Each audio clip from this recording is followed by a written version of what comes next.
13절 그러나 진리의 성령이 오시면 그가 너희를 모든 진리 가운데로 인도하시리니 그가 스스로 말하지 않고 오직 들은 것을 말하며 장래 일을 너희에게 알리시리라. 33절 이것을 너희에게 이르는 것은 너희로 내 안에서 평안을 누리게 하려 함이라. 세상에서는 너희가 환난을 당하나 담대하라 내가 세상을 이기었노라. 네, 계속해서 요한복음 16장 말씀을 우리 함께 살펴보기를 원합니다. 예수님께서 십자가를 지시기 전에 마지막으로 제자들을 향해서 말씀해 주시는 내용의 클라이막스가 오늘 본문에 기록이 되어 있습니다. 그 내용은 무엇입니까?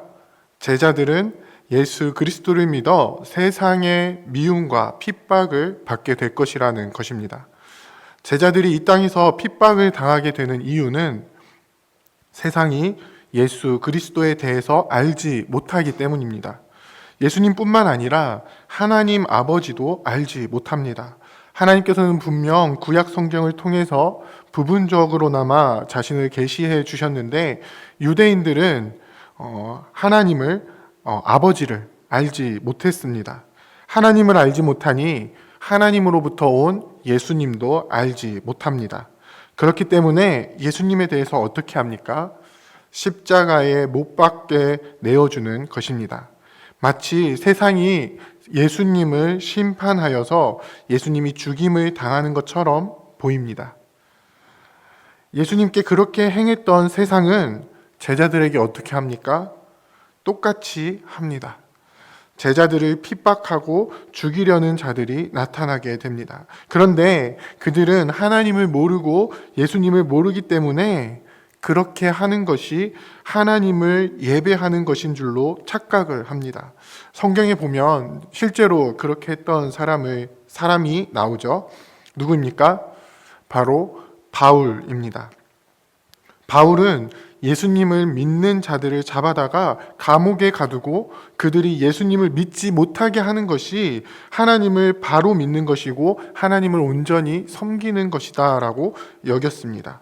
예수님을 알지 못할 때에 이 제자들을 핍박하는 것이 예수님을 핍박하는 일이고 그것은 하나님으로부터 오신 주님을 핍박하는 일이라는 것을 알지 못했던 것이죠. 마찬가지로 세상은 하나님을 알지 못하고 예수님을 알지 못하기 때문에 예수님을 죽였던 것처럼 제자들도 핍박하고 죽이려고 하는 것입니다. 예수님께서는 제자들이 실제로 그 일을 당할 때에 예수님으로부터 오는 위로와 격려를 주시기 위해서 오늘 본문에서 말씀하십니다. 예수님과 함께 있을 때에는 예수님 자신이 제자들에게 큰 기쁨과 위로가 되시기 때문에 예수님이 떠나신 이후의 일들에 대해 말씀하시지 않았지만 이제 예수님께서 곧 떠나시기 때문에 이 말씀을 통해서 제자들이 핍박을 당할 때 그 위로를 얻게 하시는 것입니다. 그리고 이렇게 말씀하시는 예수님의 말씀을 기억나게 하시는 것이 바로 성령의 사역입니다. 예수님께서는 계속해서 또 다른 보혜사 성령을 보내주실 것을 약속해 주시고 있습니다. 성령께서는 예수님께서 아버지께로 돌아가신 이후에 예수님이 보내주신다라고 분명하게 말씀하십니다. 예수님께서 이 땅에 계속 머무시면서 제자들과 함께 하신다면 보혜사 성령님을 보낼 수 없게 됩니다. 하지만 예수님께서 아버지께로 가시면 이제 보혜사 성령님을 우리에게 보내주실 수 있게 되는 것입니다. 그러면서 성령께서 오시면 하실 일들에 대해서 말씀해 주고 계시는데요. 바로 세상을 책망하는 일입니다. 세상을 책망한다는 것은 무엇입니까? 이 세상의 핍박을 받고 있는 제자들을 칭찬해 주신다라는 것을 의미합니다. 그렇다면 세상은 왜 성령께 책망을 받게 됩니까? 여기서 사용된 책망이라는 단어는 법정에서 죄를 드러낸다라는 의미를 가지고 있는데요. 어떤 것에 대한 책망인지, 어떤 것에 대한 죄를 드러내시는지 예수님께서는 세 가지로 설명을 해주고 계십니다. 먼저는 죄에 대해서 책망하십니다. 죄에 대하여 책망하시는 것은 어떤 의미라고 말씀하십니까? 그들이 나를 믿지 않았기 때문이라고 말씀합니다. 요한복음은 계속해서 강조하고 있는 것이 하나 있는데요. 그것은 예수님을 온전히 아는 것이 바로 영생이라는 것입니다. 예수님을 아는 것은 예수님을 온전히 믿는 것을 의미합니다.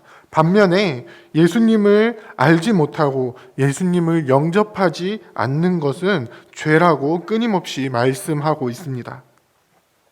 그들은 예수님에 대해서 알지 못했고 예수님을 통해서 계시되시는 하나님 아버지를 알지 못했습니다. 알지 못하니 제대로 예배하지 못했습니다. 그리고 어떤 모습으로 나타납니까? 2절에서 3절을 보면은 제자들을 출교하고 죽이기까지 핍박하면서 이것이 하나님을 섬기는 일이라고 생각을 한다는 것입니다. 아버지와 예수님을 알지 못하기 때문에 나타나는 현상입니다. 성령께서는 이에 대해서 분명하게 책망하십니다. 두 번째로는 의에 대해서 책망하신다라고 말씀합니다. 의에 대하여 책망한다는 것은 누가 의인인가를 분명하게 드러낸다는 것입니다. 세상은 예수님을 십자가에 죽이면서 예수님이 의롭지 못하다라고 이야기를 했지만 예수님께서는 어떻게 되십니까? 10절에 보면 아버지께로 간다라고 말씀하십니다. 예수님의 죽으심으로 끝나는 것이 아니라 다시 부활하셔서 아버지께로 올라가시는 것입니다. 이것이 바로 예수님이 의롭다라는 것의 증거입니다. 성령께서는 예수님의 의로움을 드러내시면서 예수님을 십자가에 못 박은 세상이 불의하다라는 것을 드러내실 것입니다. 세 번째로는 심판에 대하여 책망하십니다. 그러면서 어떻게 설명을 하시는가 하면요.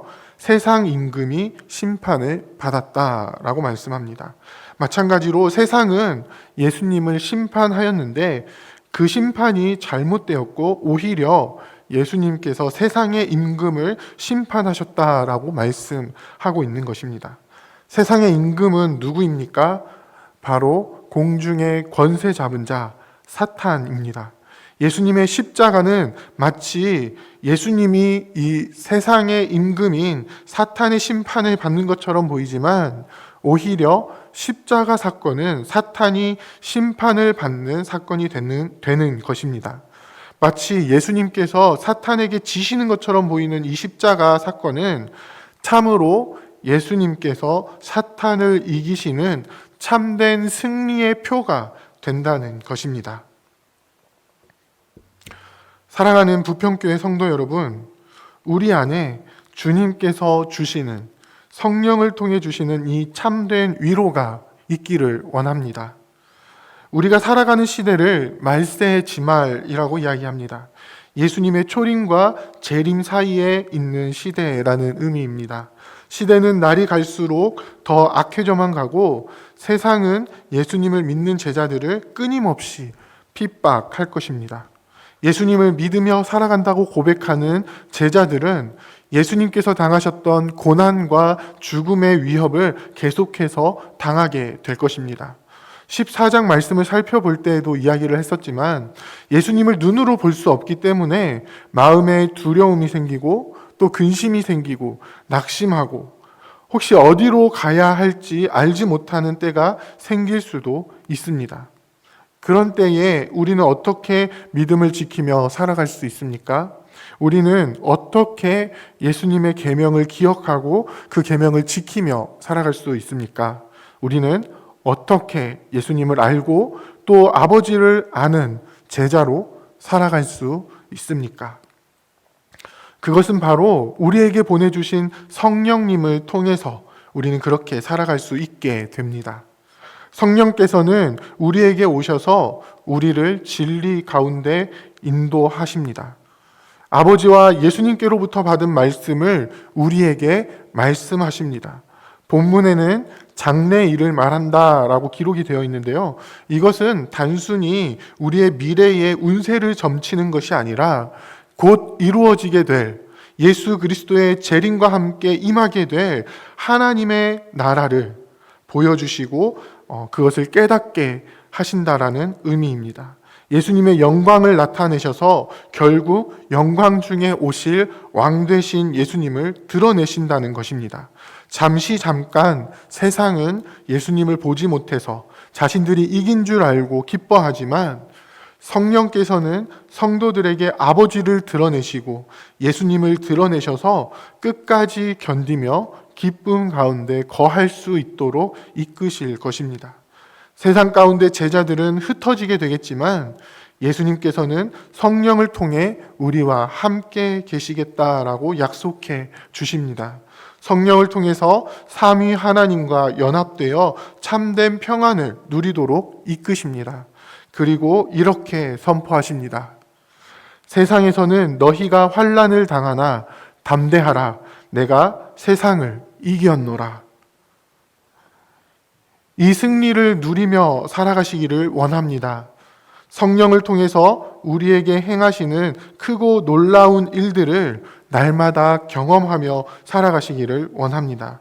우리를 고아와 같이 두지 않으시고 성령을 통해서 늘 함께 하시는, 성령을 통해서 예수님과 연합하게 하시는, 그래서 아버지 안에 늘 거하게 하시는 그 크신 은혜를 늘 붙들며 살아가기를 원합니다. 그래서 이미 승리하신 예수 그리스도로 말미암아 이 땅에서 날마다 승리하며 살아가시는 저와 여러분들이 다 되시기를 주님의 이름으로 부탁드립니다. 이제 오늘 받은 말씀으로 함께 기도하겠습니다. 우리 가운데 거하시는 성령님의 인도하심을 따라 세상에 속한 것이 아닌 진리에 거하며 행하는 우리가 되게 하옵소서. 세상에서 환난을 당해도 주께서 이미 승리하셨음을 믿으며 기쁨과 평안 안에 거하며 담대하게 주의 뜻을 행하는 참된 제자가 되게 하옵소서.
이제 개인의 기도 제목을 가지고 하나님 앞에 기도하시기 바랍니다.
수고하셨습니다. 오늘도 하나님의 인도하심 가운데 승리의 하루를 보내시는 우리 재건부평교회 모든 성도님들이 되시기를 주님의 이름으로 축복합니다.